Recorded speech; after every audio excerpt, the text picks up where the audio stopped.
What is up mga idols? Si Marv Flores ulit ito at welcome back to my channel. Sa video ko na ito, isi-share ko sa inyo kung paano tayo magdadrive ng tama sa isang speed bump o mas kilala sa Pilipinas na humps. Kapag kasi mali yung ating pagdadrive dito, maaaring magka-problema yung suspension ng ating sasakyan. So para mas maingatan yung ating sasakyan, dapat tama yung kaalaman natin kung paano tayo magdadrive sa isang speed bump. Ang problema kasi, lalo na sa mga baguhang driver, hindi sila masyadong marunong sa speed bump. Kaya ang ginagawa nilang style, pagka alam nila may speed bump sa harap, binibilisan nila yung takbo ng sasakyan nila. Kasi ang nagiging problema nila, pagka nandun na sila sa speed bump at dahan-dahan yung takbo nila, hindi sila makaahon-ahon dun sa... Sorry. Hindi kasi sila makaahon-ahon dun sa speed bump. Bastos mo. Teka. Isa kasi mga problema nila ng mga baguhang driver na naging problema ko rin noon. Pag nakakita ko ng speed bump, dinadahan-dahan ko yung sasakyan. Tapos kapag nandun na ako sa speed bump, hindi na ako makaahon-ahon doon sa speed bump. Nalala kasi hindi ka makaahon-ahon sa speed bump. So, ayun na mga idol, baka sakaling matulungan ko kayo, ginawa ko ang video na ito. So, isa sa mga iiwasan natin sa pagdadrive sa speed bump, yung magsuswerve tayo dun sa speed bump, yung mauuna yung isang gulong, sunod yung kabila, tapos ganun din sa likod. Kasi nai-irritate yung nasa loob, nakakahilo sa mga passengers natin yon.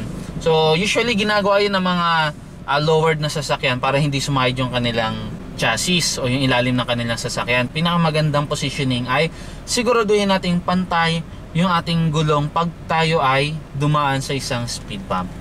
Okay, so yun ang unang pinakamahalaga. Pangalawa, okay, so hindi tayo sobrang bilis. Okay lang yung mabagal o sobrang bagal, pero wag yung mabilis. Wag tayong magdadrive ng mabilis sa speed bump. Kapag tayo ay malapit na, aalalayan natin yung ating pedals. Hindi tayo full stop, umaandar pa rin yung sasakyan, pero binipigilan natin o binabagala natin yung ating takbo sa pamamagitan ng brake at saka ng clutch. Alright? 10 kilometers above, mabilis na yon para sa akin. Kasi sobrang maingat ako sa mga speed bumps.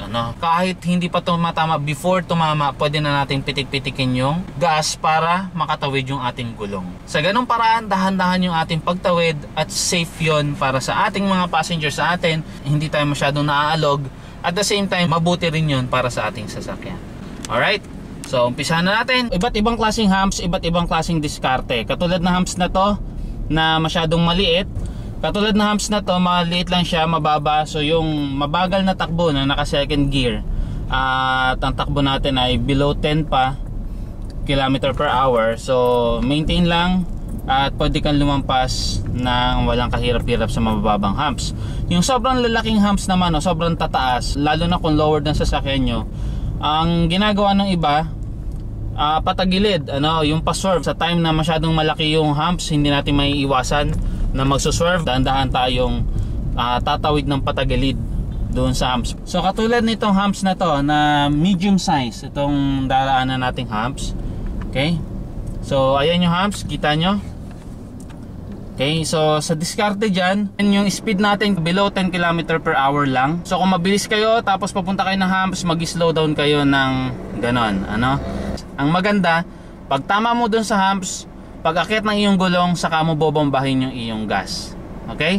Or saka ka maggagas. Okay, ganito yon. Pag masyadong dahan-dahan, ganito yon. Okay? So sobrang dahan-dahan tayo. Pag tama, saka pipitik-pitikin yung gas. Alright? Isa pa. Meron namang isang style na consistent lang yung takbo ng ating sasakyan. Ibig sabihin, around 10 km per hour. Okay, consistent lang. Aalalayan lang natin ng clutch at konting preno, konting alalay sa brake. Kahit hindi ka na mag-gas, pwede ka nang tumawid. Okay, basta may buwelo. Okay, kita nyo yan. Kapag medyo nagkukulang lang sa power, pitik-pitikan nyo lang ng gas. Okay.